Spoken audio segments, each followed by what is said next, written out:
У нас нехватка боеприпасов 70%! Шойгу! Герасимов!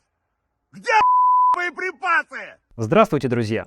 Ух, жаркая выдалась неделька. Над Кремлем взрывались дроны, страна готовилась к 9 мая, Пригожин устроил настоящее шоу в социальных сетях, а силовики пробивали новое дно очередными уголовными делами. Соответственно, и у пропагандистов бомбило по разным поводам. Так что усаживайтесь поудобнее, наливайте себе чай или кофе. Я вот уже налил чашечку.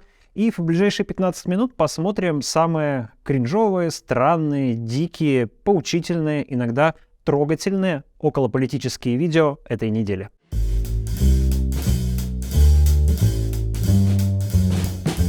Чем ближе 9 мая, тем больше всякой дичи приходит из российских регионов. Вот в Ейске проводят детский парад на День Победы. Лучшая награда сотрудникам детского сада. Детей, атмосферу любви и равной в школе группы с руководителем Вы знаете, я не люблю обобщения типа «вся страна сошла с ума», но когда смотришь на такие кадры, трудно удержаться от подобных высказываний. И это ведь не просто какой-то карнавал в детском саду, они реально устроили настоящий большой парад с детьми. Удивительно умные, умеющие своими рассуждениями, умозаключениями, поступками ставить задачи всем педагогам. И если бы это только в одном городе, вот Вологда, там тоже проводят такой же парад. Товарищ командующий парадом! Группа!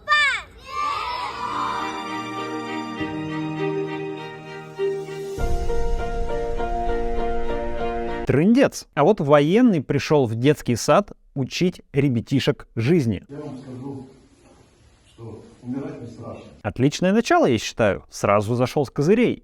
Я сам по жизни прошел горячие точки. Афганистан, Таджикистан, Ош, Карабах, Чечня,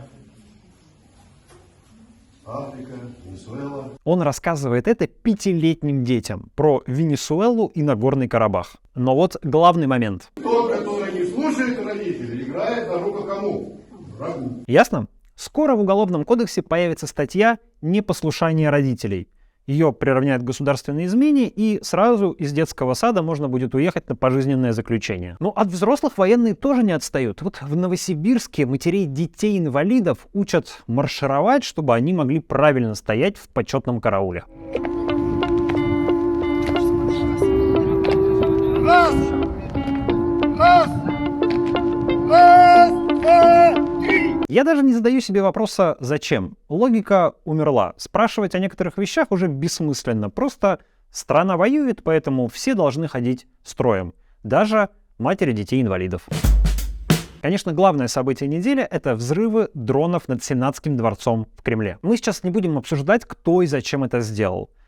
Цель этого обзора другая, но у меня есть подкаст, он называется «Кользев и Микитась», мы ведем его вместе с Ольгой Микитась, и вот там у нас как раз на этой неделе вышел выпуск, где мы очень подробно, целый час разговариваем про самые разные версии этого события, кто, что, почему, зачем. Подкаст есть и на YouTube, ссылочка будет на экране где-то тут. Так что, кому интересно, послушайте и подписывайтесь на канал Кользев и Микитась, где этот подкаст выходит. А мы пока посмотрим, как реагировала на произошедшее российская пропаганда. Вы знаете, у меня есть теория, что в Кремле всю лояльную российскую телеаудиторию делят на две неравные части. Первая, основная, самая большая, это обыватели, люди, которые не особенно интересуются новостями, не особенно интересуются политикой, не читают никакие альтернативные источники информации, не читают телеграм-каналы и в основном новости узнают по телевизору, из новостей. Вот что им в новостях расскажут, ровно это и будет в их картине мира. И этих людей пугать какими-то подробностями того, что над Кремлем реально взрывались дроны, не стоит. Слишком повышает уровень тревоги. Поэтому для них по Первому каналу показали такой нейтральный сюжетик, типа была какая-то попытка диверсии, она предотвращена, все в порядке, и по видеоряду вообще непонятно, что там на самом деле случилось. В результате предпринятых военными и специальными службами своевременных действий с применением систем радиолокационной борьбы аппараты были выведены из строя. Вследствие их падения и разлета осколков на территории Кремля пострадавших и материального ущерба нет, сообщает пресс-служба. В Кремле расценили эти действия как спланированную террористическую акцию и покушение на президента Российской Федерации, проведенные накануне Дня Победы. А вторая часть аудитории, процентов, думаю, 20, Это люди, которые интересуются политикой, интересуются новостями. Они не только телевизор смотрят, они телеграм-каналы читают, и YouTube смотрят. В общем, они все знают.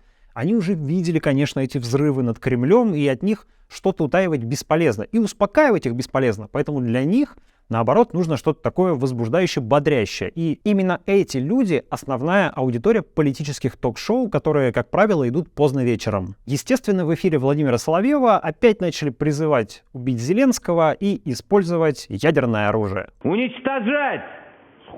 Сходу уничтожать всю нацистскую хунту. Вот эта Рада, вся эта нацистская хунта должна быть уничтожена. А еще депутат Госдумы, военный генерал Андрей Гурулев, требовал навести порядок железной рукой, вернуть СМЕРШ и ловить диверсантов. То есть то, о чем мы здесь говорили, что нужен СМЕРШ, вот без него никуда. Это факт. То, что сегодня нужно ужесточение полностью элементарного порядка, 2. Третье – это бдительность всего населения. Просто бдительность, любое, что к чему. Все сделки с квартирами должны проверяться. Люди, я вам больше скажу, я вот буквально вчера приехал с Курской области. Я с Курской области выехал там, где окопы, вот копают там тут на границе, там, у меня так получилось, я был там вот. Я до Москвы доехал, меня один раз остановили, и то там делали... Нюхали там, ты пьяный, не пьяный едешь, что на этом бездорожно. Но Я, кстати, глядя на генерала Гурулева, понимаю гаишников, которые решили его остановить и проверить на алкоголь. Не обошлось, конечно, и без оскорблений в адрес Владимира Зеленского. Из Финляндии он кричит, что Украина скоро начнет контрнаступление и клянчит дополнительное оружие, кокетничает. Совершенно у него какая-то манера, свойственная представителям все-таки ЛГБТ плюс-минус Q, всюду кокетничать. Он как-то вот так вот губы делает такой утиной жопкой и пытается вот что-то такое милое сказать в адрес очередной страны, где находится. Кстати, у Владимира Соловьева много эфиров на разных каналах, и хотя он повторяет там примерно одно и то же, иногда буквально дословно, но по нему видно, что где-то уже под конец он еле-еле выдавливает из себя те же самые пропагандистские тезисы. Не должны существовать правительственные кварталы во всех городах страны-террориста. Укррейх должен прекратить свое существование. Это то, что считаю я. Действовать надо предельно жестко. На территории Российской Федерации должен быть отменен мораторий на смертную казнь. Все причастные к террористам должны быть казнены. Поэтому сейчас вот то, что меня еще это умиляет, 3,5 года дали пособникам убийства.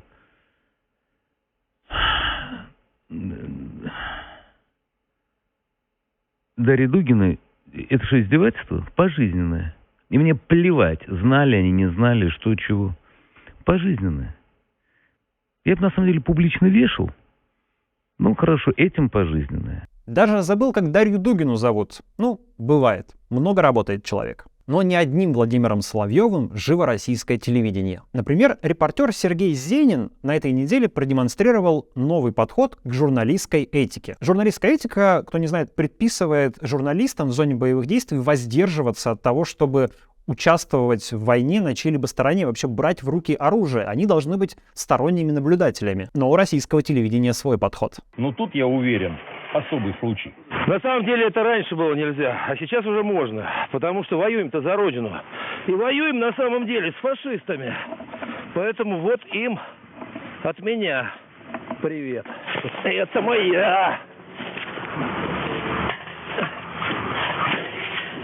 Ну, слушайте, хорошо, что они уже даже не стесняются и не делают вид, что они там какие-то журналисты, а прямо говорят: мы, смотрите, настоящие пропагандисты.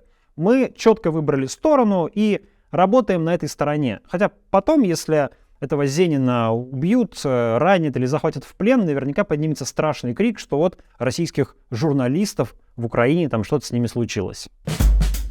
Но главный герой, или антигерой этой недели, это, конечно, Евгений Пригожин, который снова очень эмоционально, публично наехал на руководство российского Минобороны, требуя срочно дать ЧВК «Вагнер» больше снарядов. Это видео, без сомнения, войдет в историю. У нас нехватка боеприпасов 70%!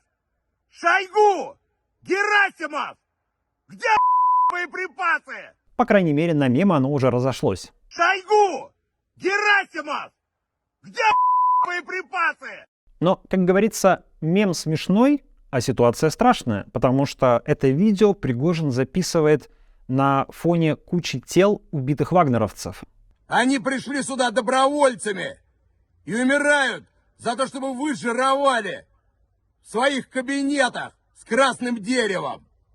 Учтите это! Вы знаете, мне сама мысль Пригожина о том, что какие-то негодяи из уютных кабинетов отправляют людей на смерть, в общем-то, близка и понятна. Я только хочу отметить две вещи.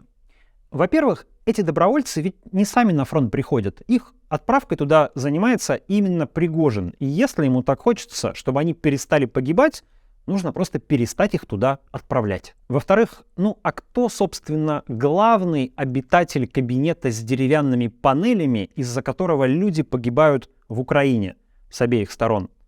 Вы знаете, и Евгений Пригожин прекрасно знает, но, думаю, вслух этого не скажет. У Пригожина на этой неделе вообще случился бум в производстве контента. Он также записал видео, в котором пообещал вывести войска из Бахмута 10 мая. С 10 мая 23 года мы выходим из населенного пункта Бахмут. Звучит как шантаж, ведь Бахмут — это единственный населенный пункт, где у российских сил есть надежда на хоть какую-то победу, и если оттуда отойти, то провал будет просто грандиозный. Но публичный шантаж министра обороны, начальника генштаба и даже верховного главнокомандующего, то есть президента, это настолько вопиющий поступок, что сомневаюсь, что Пригожину это сойдет с рук. Тем более в другом видео он раскрыл государственную тайну, как на самом деле велики потери российской стороны в битве за Бахмут. Та разница в убитых и раненых, а их десятки тысяч человек, они лежат на совести тех, кто нам не выдавал боеприпасы. Десятки тысяч убитых и раненых. Вы слышали? Но это же вполне совпадает с оценками американской разведки, которые Кремль обычно отрицает. Ладно. Еще одна чудовищная история этой недели — это уголовное дело в отношении режиссерки Жени Беркович и драматурга Светланы Петрейчук. Их преследуют за постановку спектакля «Финист. Ясный сокол». Этот спектакль создавался при поддержке российского Минкульта и завоевал 2 золотые маски. А теперь женщин обвиняют в оправдании терроризма, потому что спектакль рассказывает про судьбы россиянок, которые решили виртуально выйти замуж за радикальных исламистов и уехать в Сирию. Но я думаю, что на самом деле Женю Беркович преследуют даже не за спектакль, а скорее за ее очень мощные и довольно популярные антивоенные стихи. Давайте послушаем одно стихотворение, которое она сама читала в эфире Breakfast Show. Донецкой Народной Республики заявили, что тяжелый запах, который распространяется внутри здания Мариупольского драматического театра, идет вовсе не от лежащих там до сих пор погибших под обстрелом людей, а от залежей рыбы, которые обнаружились в подвале. Любите ли вы театр так, как его любят рыбы? В каждом театре их много, огромные манты-глыбы, и окуни, и средних размеров карпы, и камбалы плоские, как игральные карты, смешливые тропические рыбешки и всякая мелочь, какую не дашь и кошке. Все они совершенно неповторимы. Везде есть рыба-массовка и рыбы-примы, есть рыба-помреж с зубастой, но доброй пастью, есть хищная жадная рыба с завпостановочной частью, и в каждом театре есть начальник пожарной безопасности Петр. Осетр. В костюмерке есть рыба-ремень, в буфете есть рыба-капля. Обычно они выплывают после спектакля, поднимаются косяками откуда-то из подвала, когда позовет их раковина зазывала, когда в коридорах становится менее людно, плывут и глядят на двуногих, покидающих это судно, плывут и глядят, как распахивается сияющая утроба, и стаи людей выплывают из гардероба. А если некоторые остались лежать в подвале, то они не умерли, их рыбы к себе позвали, и там они вместе ныряют среди кораллов, гораздо живее некоторых генералов. Рыбы им улыбаются с каждой коралловой ветки. Вкусные водоросли им подают креветки. А сверху ходят заслуженные и народные, холодные, немые. глубоководная. Женю и Светлану арестовали, теперь они в СИЗО. И это напоминание о том, что происходит с россиянами, которые высказываются против войны. Но помните, что таких россиян на самом деле много. Нас много. И многие из нас сейчас по понятным причинам вынуждены молчать. Но однажды это изменится, и мы сможем сказать, рассказать, что мы думали и чувствовали. Поэтому берегите себя. И до встречи.